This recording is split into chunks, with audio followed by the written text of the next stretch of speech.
Go International clients will get a priority treatment, which is really useful. And we'll see what we can fit you in, because different centres will be taking on staff at different times. Right. So it may be that that you fit in really well with this centre rather than that centre. So, welcome to the show, Canadians Work and Travel Abroad, a podcast by Go International Work and Travel Providers about all things to do with working and traveling overseas. I'm Tamsin Plaxton, host of the show and founder of Go International. I'm also an avid international traveler. Welcome to another episode of Canadians Work and Travel Abroad. I'm the host, Tamsin Plaxton, and I'm really excited to be joined today by Dave Jury and Chris Whitehead from PGL, our partner in the UK. PGL is a fantastic company for summer jobs and year-round jobs, actually, for Canadians, because they run residential activity centres for youth all across the UK. So for us in Canada, what that means is it's very similar to a summer camp, a Canadian summer camp, except they operate around the year and they receive school groups who come for, week or short stays for educational programming and activities. And they also receive kids in the summer on what is more traditionally like a summer camp in Canada. So welcome, Dave and Chris. Thanks for joining us today. Thank you. Yeah. Maybe we could start by having you just introduce yourselves and the company a little bit more than I've said about PGL and its history and what you do. Yeah, no problem. Do you want to start off, Chris? Yeah, well, no, I was just about to say, I think so. Dave has probably, myself and Dave have probably worked for the company probably around a similar type of date, but we've both got different sort of stories. So I'll let Dave start. So I think Dave's also done some travelling as well before he actually came to work at PGL as well. So he could probably talk to you about that a little bit. Okay. So I started off many, many years ago as a rock climbing instructor in the UK. Also did a summer season in North Carolina in the US. Had a great experience on summer camp, the traditional 8-week product that many people know. Later in life, after working for some outdoor equipment companies, I then saw a job which is quite close to my home, which is where I wanted to be, working in the recruitment team, helping to hire instructors and other staff for PGL, the biggest chain of outdoor camps in the UK. I asked a friend of mine, because I'd not worked for them before. I knew a friend of mine who had, and I said, "What's this company like? Are they trustworthy?" And he said, "Yeah." And I trust this guy implicitly because he helped me do a roll out of a kayak, which I was really nervous about. So I trust my friend Jason. And if he said they're good, that's good enough for me. So I joined the company 14 years ago, recruiting, and it's been pretty much a year-round exercise since then. Working in the office, but going out to meet many of our partners in the UK and also some of our partners from abroad, of which Go International is one. And we've got a long history of working with Canadians and welcoming them to our centres. So that's been good. So that's my story. Chris's story is a little bit different. Yeah. So I was at college and I was doing sport. I thought I was going to become a professional football player or professional soccer player, and obviously that didn't quite work out how I planned. So wasn't really sure what to do when I was 18. So I applied to come work at PGL. That was in 2007. I started in the UK working at a variety of centres as a land-based activity instructor. I then went to work out in the south of France as a group leader, so doing evening entertainment with all the kids and things like that. I then, through the winter, I did some ski repping for PGL as well. So I went to work in Austria and did some ski repping there. I then came back and did some water sports instructing and got those qualifications. I then worked out in Spain again for PGL. I then went away from the company for a few years. I came back as a recruitment officer, so doing interviews and sort of speaking with people across the country, across the world as well, giving them jobs at PGL. Something that I'm really passionate about because I've sort of lived and breathed it myself, and I know how sort of how good it is. And then, I moved into talent acquisition around sort of 12 months or so. But then over the past four years or so, myself and Dave have been out and about all over the UK doing lots of events and things. But yeah, when I was a recruitment officer, one of my main sort of roles there was interviewing people from sort of Australia, Canada, things like that, helping them through sort of the process and things like that. But I think a big thing for me is the help that can be given from sort of Go International as well. That is unrivaled, to be completely honest with you. So yeah, going through those guys and the help that they give, and then that transfers when you come to work for us is a big massive thing. But that's me just waffling on a little bit anyway and going off the subject. But that's mine and Dave's background anyway. Yeah. So that's interesting because, I got to start years ago when I was young too, just right out of, still in university, when I took a summer job between years of university, and I went and took a summer job in Switzerland working at an international summer center as what I would call a camp counselor, activity leader. And that really put me on a different path. That opened up my eyes to this industry and kind of helped me get started in my career in Tamwood and now Go International. So it can really impact your lives. And it sounds like for both of you, you've had such an interesting experience, both with PGL and Dave, you were mentioning you worked in the States at a junior program. So yeah, you really get this, kind of experience of working overseas, and especially in this industry with kids in an international summer center is a fantastic career starter and often leads to a long life career in this industry. So yeah, it's exciting to see. If I can add that, I think some people think about going to work abroad as being, something you do as a gap year. It's a bit of fun before going into real life. And yes, it is fun, but it can also help people acquire some really useful skills that are going to look great on a CV and put them in a better position for when they go on. Maybe they, go into a different line of work later on. But it can be really, really useful, and people shouldn't see it as just, it's like a year's holiday. If you meet people from abroad, you get used to working in a different country. Those are really, really useful skills that will give you some great assets on your CV. Yes. So let's get into that. Can you tell me more about what kind of jobs are available for Canadians with PGL, and what does the job look like, and what are the requirements to get a job there, and what are the commitment requirements as well? So, that's one of the unique things with PGL is the variety of roles that we have actually got. So that the main one that people will see if when you think of PGL and activity camps is, like we mentioned, the camp leaders and things like that. So we have activity instructors. So they're the people that lead the sessions in outdoor activities. So things like rock climbing, archery, orienteering, axe throwing. That's one of the new things in the UK at the moment. So a lot of the centres are having axe throwing ranges built as we speak. So that's working directly with the kids in that sense and leading those sessions. We have group leading roles. So that's the more pastoral care. So looking after the kids whilst they're not on their activity sessions, getting them to and from the meal times, doing even entertainment, things like discos, campfires, things like that. And generally just sort of making sure everyone's having a great time and enjoying themselves as well. But we also then have the hospitality side of things as well. So Dave can probably talk to you a bit more about that as well. Okay. So the activities and the group leading, which is like camp counselling, that's probably more the jargon Canadians may be more familiar with.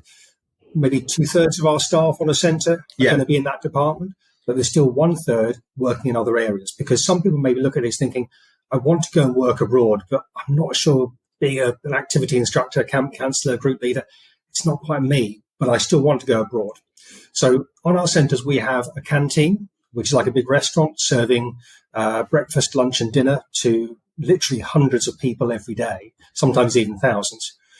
Some of our camps are as small as 100 kids, and they may have 30 or 40 staff. At the other end of the spectrum, we've got camps that have over 1,000 kids and 300 staff. So some pretty big camps there. Yeah. And you can imagine feeding everybody 3 times a day is a big operation. So we have chefs and catering assistants. Catering assistants don't need any previous experience. If someone's worked in a cafe or something like that, that's great.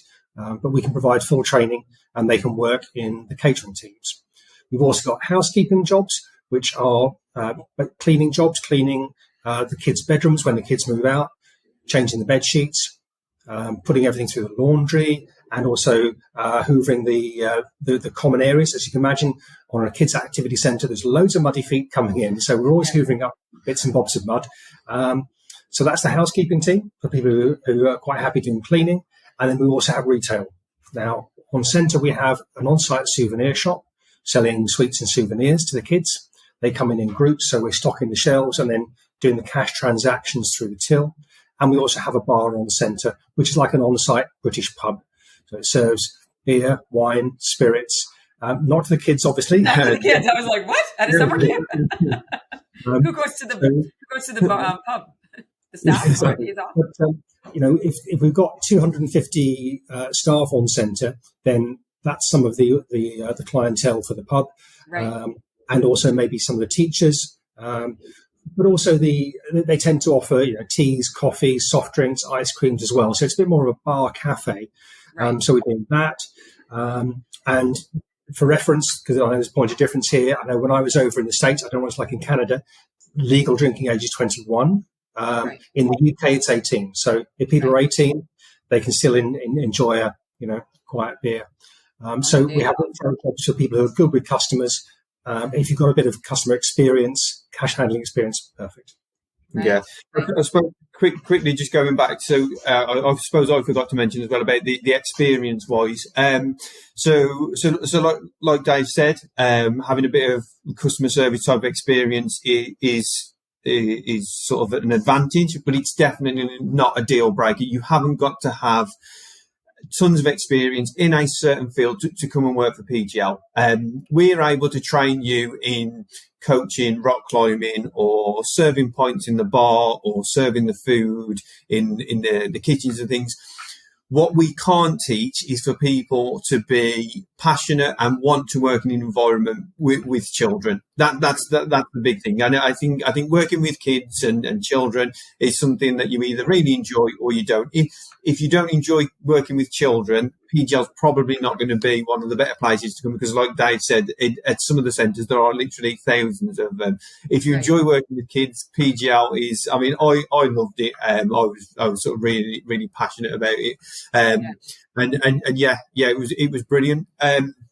Activity wise as well. So, that's a 42-hour over 6-day week. So basically you work 6 days, you get 1 day off a week, and you still accrue holiday through your contract. For people coming from overseas, what's a bit different with our hospitality roles, which then becomes a bit more appealing, is they are 37.5 hours over 5 days. So you get 2 days off a week, you still get all the holiday and things, but it gives people a chance to go off and explore the local area as well. So that's probably quite a big thing for people to know is that they won't be working the whole time. Whichever job they go into, they will still get time off as well. Right. And where are the centres? Can you describe the locations? Yeah, so they are pretty much all over the UK. So we've got one up in Scotland called Dalgois. So that's just north of Edinburgh. We've literally about 2 weeks ago opened up a new centre, which is an hour south of Edinburgh, which is called Ford Castle, which I went to visit myself, and it is actually a 16th century castle. As well, and the guests live in there. The axe throwing is done in the grounds of a castle. There's archery and things like that as well. So that's quite a unique centre, and it's something that is probably been this season.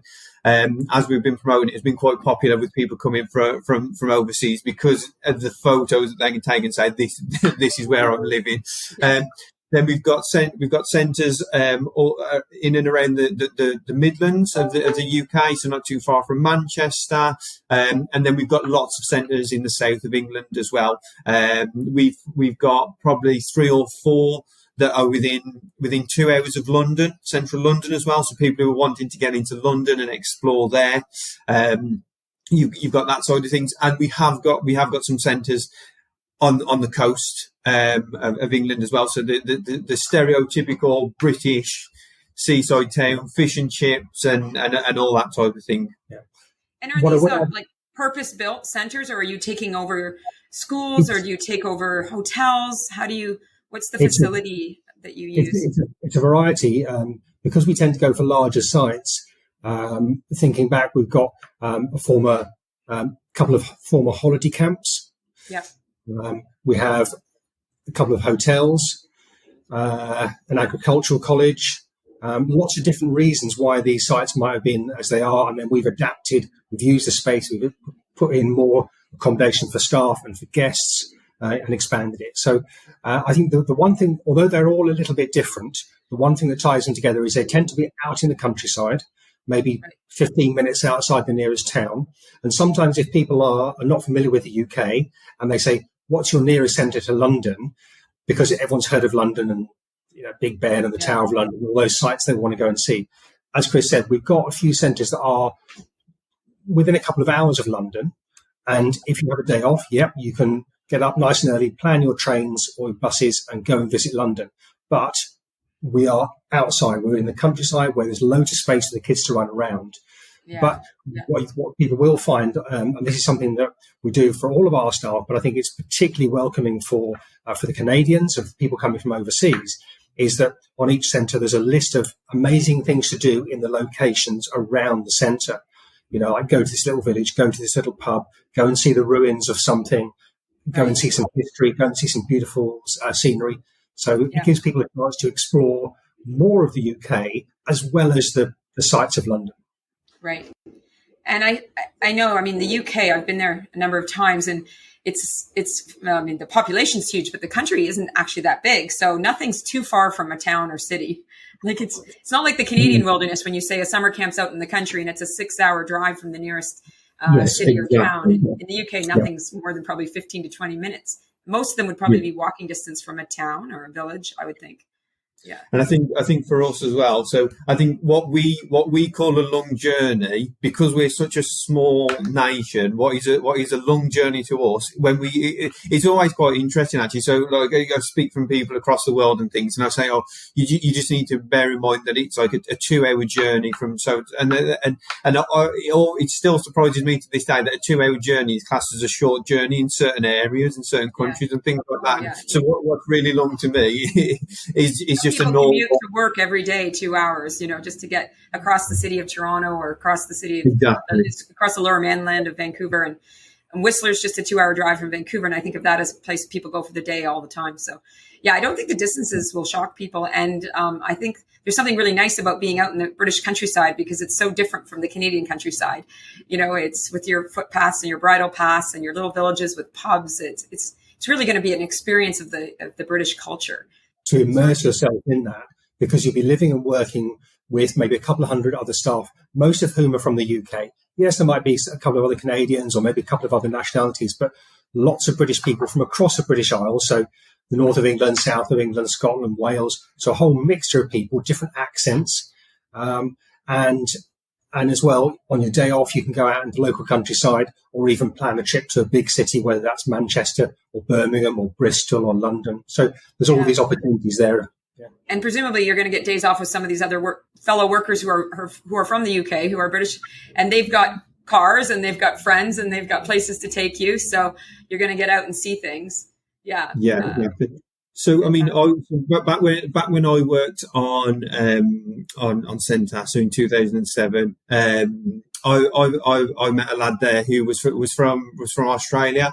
We got on really well. I got my car with me. We used to get our days off together and go off and do.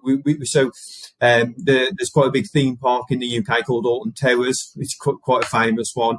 And to be honest with you, most our centres you can get there within about 2 hours or so. So yeah, we got a day off together and jumped in the car, went off and did that as well. So yeah, there's a big community feel as well. And because you're all living and working in the same place, you do get that sort of it's a real sort of family community feel throughout the centre, obviously with our guests and things, but especially with the staff as well. So yeah, it's you won't struggle to find things to do, put it like that, because especially if you go to one of our bigger centres, you won't be the only person on a day off. There will be other people, and they will have, even if there isn't cars, they will generally plan something and find something to do, whether that's a walk down to the local river to have a swim or something like that, or some of our centres you can walk off into the mountains and things like that as well. So yeah, there's always something to do on your day off for sure. Yeah. And the season, I think it runs from January to November. So there is practically year-round work. And then I guess staff take a break, take a sort of a 2-month or 1-month break for the Christmas season and come back. Yeah. I mean, so that generally tends to work quite well with people who are sort of coming over. So say for example, you're coming out planning to come over, people are planning to come over for like 2 years or something like that. What a lot of people will do is obviously work for PGL for as long as they can, and then use that time in the winter to go off and do some travelling. Because at PGL, probably something we'll go on to in a little bit, you do get your food and your accommodation as part of the staff package as well, which still gives the person chance to save some money as well. So a lot of people will do it and maybe go off into Europe, get like what is it, Euro? Euro rate. Yeah. Right, yeah. There's a European rail. Yeah. So a lot of people will save up and do that, and go around Europe. Some people will stay in the UK as well. I mean, Christmas is quite look, it is around the world. Is a big thing, but there's always loads of things going on. And so what's quite odd is in the UK, and this is everything you need to know about the UK. Around Christmas, you have German markets that come to the UK, and they're absolutely huge, and they do like Glühwein, which is like a mulled wine, and the German beers and the German sausages and things like that. And they're huge in a lot of the cities and things like that as well. And I mean, I've been to quite a few of them, and it is quite a nice sort of atmosphere and things as well. So yeah. A lot of people use it as a bit of a break as well, because they working on centre. I mean, they are sort of busy roles. There's always something going on and things like that as well. So some people just use it for a bit of a break. But then, you've got December, and then as soon as you get to mid-January, people are raring to go again. And that's when the centres generally tend to start opening again. Right. And can a Canadian come for less than a full year? Like, are you hiring people just seasonally? Because we see Canadians that go abroad for the whole year because a visa's good for a year. Actually, to the UK, they can go for 2 years, but any time up to 2 years. And I know there's Canadians that take full advantage of that time, or others that want to just come in their summer vacation between years of school. We're flexible. Excuse me. Our centres tend to they start recruiting around January, and the numbers build up towards sort of like May time. So I think the important thing is that when you're talking with Go International, tell them what you want to do, whether, what kind of job you want to do, how long you're available for. Obviously, the longer you're available for, the better. But if someone is tied into university holidays or something like that, then those times are fixed. Tell Go International, because Go International clients will get a priority treatment, which is really useful. And we'll see what we can fit you in, because different centres will be taking on staff at different times. So it may be that that you fit in really well with this centre rather than that centre. So I think quite often with applicants from Canada, I think it's tell us what's important to you. Is it the job role? Is it travelling with a friend? Or is it the location? Now, you can have one or two of those priorities. If you start asking to have, okay, I want to come at these dates and with my friend at the same centre and that job role, we might be able to pin it down, but it's quite hard. Where if someone says, what I really want to do is to be in the north of England because I've got family that comes from that area. Okay, we'll get you to that area. If you're flexible about the job, you're flexible about the dates, it's more easy to get you into that location. So understand what your priorities are and be flexible about the things that are not priority. Because for all of these locations, you're going to be earning the same amount of money.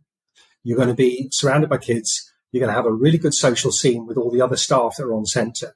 So all that is the same. And the only thing that's different is the view out of the window. Right. So do all the staff live on site? The majority of them do. We do have people from the local area that sort of just travelling and work. But yeah, I would probably say 70% of the staff on each centre will live and work on the centre. So it's not it's more rare for people to live off the centre and travel in. So anybody coming over, it's not like you would get there and you would be the only person living on centre. There will be people from the UK, from Canada, from Australia that will be living and working on the centre. So it's definitely not something to worry about. And do you think that most of the people who are living off site, they tend to be some of the older people? If we've got people who are local, those people may tend to. But if we've got people because most of our staff are in the 18 to 25 age range, the majority, and for many of those people, they live on site. Yeah, right. Definitely. Yeah. It sounds a lot like what, the summer camp I worked at in Switzerland. And the vast majority of us were living on site, and we came for a season. Some stayed for the year, some stayed for a few years, but a lot of us just came for a summer season. And it was great, all living together, having our days off and adventuring. And I took up rock climbing when I was there, and did a lot of hiking and camping. And as I say, it really put me on a different path in my life because it got me interested in that industry. So tell me a little bit about the compensation. You mentioned that room and board is included, and there's also a wage. Yeah, definitely. So, I think one of the big things to mention as well is coming through sort of like Go International and things is we have a dedicated. So, although myself and Dave are in the talent acquisition team, we have a resourcing officer team who basically do the interviews and place people at centres and things like that. Now, I used to be a resourcing officer myself, and like previously mentioned, I used to handle the people coming from overseas. What we can do there is when we know that that somebody has come through you guys, we can be flexible with the interview times as well. So we won't sort of be strict about that around UK times. So 4 or 5 o'clock in the afternoon, as long as we know we can do interviews like that.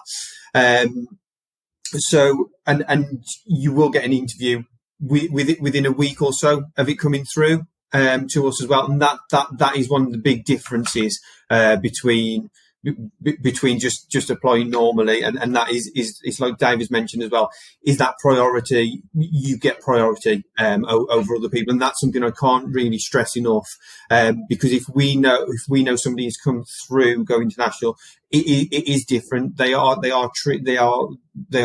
sort of prioritised, and we do everything that we can to ensure that that person gets to go where they wanted to go, ideally, and do the role they wanted to. Like Dave mentioned, though, I mean, it's not always possible. It all depends on when you apply, and what vacancies and things we've got. But where we can, we will always push for that to happen. And in terms of the package, if people are thinking, what am I going to be getting? Then, as Chris has mentioned, accommodations is provided on centre if people want it. It's twin rooms, so 2 people to a room. So we can put 2 boys or 2 girls together, or if people are coming with a partner, that's fine. Just tell us if you want to be roomed with someone you're travelling with. And meals can also be provided. There's some small deductions for the accommodation and for the meals, but the meals is 3 meals a day, 7 days a week. So all your food's provided. You haven't got any living costs after this is all paid for. And you're going to have probably in the realms of about £250 a week disposable income. That's great. It does vary a bit if someone's a little bit older, because of the age. The wages here in the UK go up when you're 21,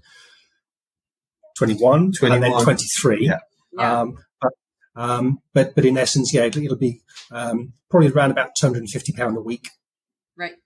There or thereabouts. But it's a good disposable income, and you haven't got any travelling to work. The alternatives that some people do is they'll go and they'll get a bar job in London. Okay, that's fine, but you're going to be paying a lot of money for accommodation that's probably quite cramped and quite small, because London's a big cramped city. And you also then probably got to pay for your travel to get on the tubes or buses, which if you want to go and do London, that's fine. But with PGL, because you're living on the centre, you haven't got any of that accommodation worries. It's all provided, and you've got a 2-minute walk to work. Yeah, no, I mean, it's such a great opportunity. This is why we're so happy to, work with you and represent you here in Canada, and really recommend you to Canadians, because it is a great opportunity to know you have a job before you travel. You know what you're going to make. You know what your expenses are going to be. You're going to be meeting with young people your own age who are all not from that center. You know, they're there to work like you. So they're looking to make friends too. So it's very easy to make friends. And I'm sure you did, but I made lifetime friends through my summer jobs at summer centers in Europe. And those friendships, you know, they've lasted to this day. So it's just such a great opportunity. And you mentioned about the life skills. What would you say are some of the, you know, the benefits of working for PGL long term in terms of skills, training, soft skills, hard skills? By the time I was 19, we have in the UK we have brownies. I'm not too sure. It's like the girl version of Scouts, and I was the group leader. It was a 50-year anniversary, and I was stood up in front of 600 guests on my own. Nobody else from PGL was there. And I would never have thought that I would have been doing anything like that. I didn't think I would have the confidence for public speaking or anything like that. So I would say the massive thing for me was my confidence. It boosted that massively. My coaching skills as well. So because of the amount of sessions that you do as an instructor and you're coaching, you're constantly learning. So you've got the chance to try new things and see whether that works. If it doesn't work, you've got the next session to work on it and things like that as well. So just your own sort of personal development, confidence, the being away from home, not necessarily having parents and things around or whoever's looked after you as a child and things. And although you've got that vulnerability of being away and not having that, everybody else is in the same in the same boat. Everyone's got the same sort of feelings as you have. I still remember driving up the drive at our centre, Bratton Park, to my training centre, and my stomach was just churning. I can remember feeling so nervous. And then within an hour of being there, I probably one of the most comfortable I'd been since I'd started working, to be honest. So yeah, that was the major thing for me. I'm sure Dave's got other things to add. I think from what you mentioned there, Chris, about improving confidence, that's a real big thing, and particularly with the couple of years of lockdown that we've been through. A lot of people haven't had the opportunity to practice social skills and things like public speaking, confidence in front of people you've not met before. People don't have those naturally. They're skills you practice and get better at, and you've got to keep those honed. And we've all suffered in lockdown from not having that a bit. So this is a great opportunity for people to who maybe have got used to socialising a bit more now. Lockdown's easing in Canada, to make the next step to come to another country and to carry on that improving themselves and improving their confidence. So I think it's going to give some great skills for their personality. It's going to give them an insight into how other countries live, work, operate, eat, play, socialise, all those sort of things, which you only get by going outside your borders. That's a great opportunity to do. So I think there's so much to be gained from working in different countries, and an awareness of cultural differences as well. Little cultural differences, big cultural differences, and it broadens your horizons, it opens your eyes to the world, makes you a more understanding person, a kinder person. Plus, being really selfish, you can make some great friends, which means that next time you want to travel from Canada back to the UK, you can just ring up some friends, go, hi, or email them and go, hi, I'm coming over. And they go, oh, come and stay with me. Free accommodation. You build your network of friends around the world, and you've got accommodation anytime you travel. Exactly. So true. I've completely leveraged those relationships for that. That's a big advantage. What about the kids? How old are the kids in these junior programs? They're mainly in the 9 to 13 age range. Oh, okay. So from us, that's top end of primary school, bottom end of secondary. Yeah. There will be some younger, there will be some older, but generally the guests are in the 7 to 17 age range. Right. If we have any adults on centre, it's because they are teachers, youth leaders, maybe some parents, because in the holidays we have family groups as well. Mm. We have unaccompanied kids in the holidays, scout groups and guide groups, and then school groups in term time. Right. So mostly 9 to 13s. But then 9 to 13, that's a really forgiving age, right? It's a great age to work with kids because, if you're trying things out and you're not as embarrassed as trying it in front of a group of adults, right? When it's a group of kids, 9 to 13, they just embrace people being silly and goofy, and so it's a great age to work with. And they are very good at giving feedback as well. So if you are boring them, they will tell you very quickly that you're not that fun and you need to do something different. I think that was one of the big things that I learned. But I mean, like, although you've got the 7 to 17, every now and again you do get you get, especially with the families. So a classic example, this summer I'm going to take my family to one of the centres. So I'm going to take my wife and my 2 boys. My oldest is going to be 6 and my youngest is going to be 2. Obviously my 2-year-old is not going to be doing axe throwing or anything like that either. But yeah, so it's the age ranges, but it's also the abilities of the children that you work with as well. So we work with what we call in the UK SEN, so special educational needs. So children that may have autism or wheelchair bound or whatever it is, and we work with those types of groups as well. We'll work with people from different backgrounds. Which was something that was quite sort of close to my heart. So I'm from a place called Dudley, which is just outside of Birmingham. And it was very sort of in a city. It was an interesting place to grow up, shall we say? Very working class, industrial. Yeah. Working class, yeah. Yeah. And that was my background. And I came from sort of probably quite a disadvantaged area. So one of the things that I really enjoyed was when I was working on centre was working with kids who'd grown up in the same areas as me and giving them the opportunity to do all these amazing activities and things like that as well. So yeah. Well, that's wonderful. That's great. So I think what's important to take away is that, people don't need to have any prior experience. You have a job for people with anything from no experience to experience, and you train people. They don't have to come with a lot of money and saved up because they're going to land with a job, a place to stay, meals. So they can make money while they're there and travel when they finish, or travel on their days off. And they're going to make friends from all over the UK and from overseas as well, because you do have a percentage of the staff. I think you said approximately to me, you told me about 10% of your staff are typically non-UK citizens or residents. Yeah, definitely. And next year we're hoping that grows. A big thing for us. We're going to help you with that.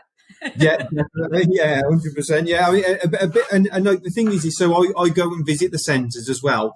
And every time I go and speak to one of the head of departments, they're always asking me, can you get us some more people from Canada, some more people from Australia, from wherever? Because when people come over, they come over for the right reasons, because they want to come over, they want to be here, they want to work, and it works really, really well for the centre. So yeah, I mean, the more we can have, the happier the centres will be with myself and Dave as well. Your job's easier. Yeah, so exactly. We certainly help them. We certainly help them know about this opportunity, help them make a choice on where they want to go and put their application together, and help them navigate the visa system and the visa application process on this end. And then when they land in the UK, what do you do to help them in terms of getting their social insurance number, opening a bank account? I'm assuming you work with internationals enough that you have services like that. So when someone lands in the UK, I think they have to collect the biometric residence permit from a post office. Then if they get on a bus or a train to come out to the centre where they're starting, we can collect them from the bus or train station.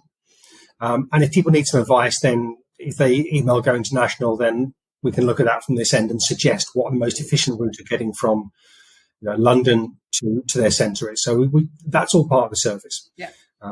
So once they travel there, say we pick them up from the train station, we take them to the centre, we help them out with to apply for a social security number.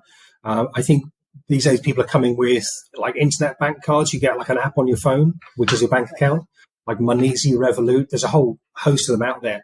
And actually some of them even work with 2 different currencies. Yeah. And that's a lot easier. Don't bother trying to set up a UK bank account with a high street bank. Yeah. So the internet ones work really well, and I'm sure Go International can recommend the ones that are accessible from Canada. So I was just going to say on that as well is, if for any reason there are any problems, our centres are, so we have a people and culture departments within the centres, and they can give out help on how to apply for national insurance numbers. They can help with setting up the bank accounts and things like that as well. So it's not like you get to centre and it's like, right, go and sort this all yourself. If you've sorted it before you get there, no problem, that's fine. But if you do want a bit of support when you get there, we have got teams on centre who can help and do that with you and for you. And I think that coming through a company like Go International, because I'm sure there are people who think, okay, I'm going to go and work abroad and I'll sort it all out myself. There's a lot of things to sort out. Yeah. There's a lot of pitfalls that could be made.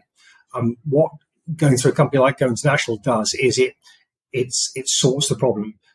They know how the visa system works. They've got contacts with employers like us. They can direct people to the right kind of jobs. And people may not think that jobs on camps like us exist, but Go International know about them and have researched them and have confidence to say to candidates in Canada and their families, because there may be concerned parents in the background here as well. Look, you're going to go somewhere where everyone is police checked, where they're going to get safe accommodation, 3 meals a day. There's laundry facilities on site, so people want to wash their clothes, they can wash clothes. Everything's provided. Yeah. It's all there. It's the easy option. Yeah. And people can then just focus on enjoying the experience. Right. Exactly. Right. I think I was just touching on that with the experience as well. I think this should be something that people really look forward to, really want to enjoy. It should be as easy and as less no stress as it can be, and that is the difference between going through Go International and not, because there is that support there all the time. And then if people come to work for us as well, there's the support from both of us as well. And like I say, this should be an experience. It should be something that you're really, really excited about, and not having to worry too much about at all. It should be something that all you should think about is all the positives and not have to worry and stress about anything. Yeah. And that will be the big difference between trying to do something yourself and then going through Go International. Well, this has been great. And thank you so much for joining me today on the show and sharing all this information. And as you mentioned about the interviews, you said you prioritize Go International clients and they will get an interview within a week. And you make yourself available in the late afternoons for people on the west coast of Canada and probably early afternoons for those on the east side of Canada, because we have a lot of time zones in our country. That's wonderful. So some of them may actually interview with one of the two of you, I guess. Potentially. Yeah. Potentially you're a big part of the team.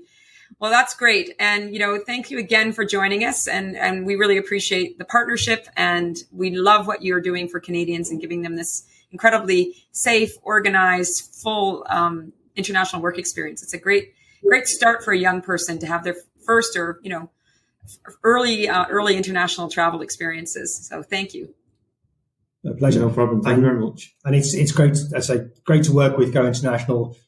They to have that supply really of great Canadians. It's enriching for the Brits who work on centre to have people from Canada coming over. So thank you. Thank you. That's all for this episode of Canadians Work and Travel Abroad. I'm Tamsin Plaxton, and thanks for joining us. We would love to hear from you. So if you have feedback or ideas of other topics you would like us to cover in new episodes, please contact us. Our email address is programs, programs, programs @gointernational.ca. And if you want to learn more about the programs we currently offer, please visit our website, www.gointernational.ca. And in order to help us find more Canadians and share this information, please like and review this podcast. We want to get the word out.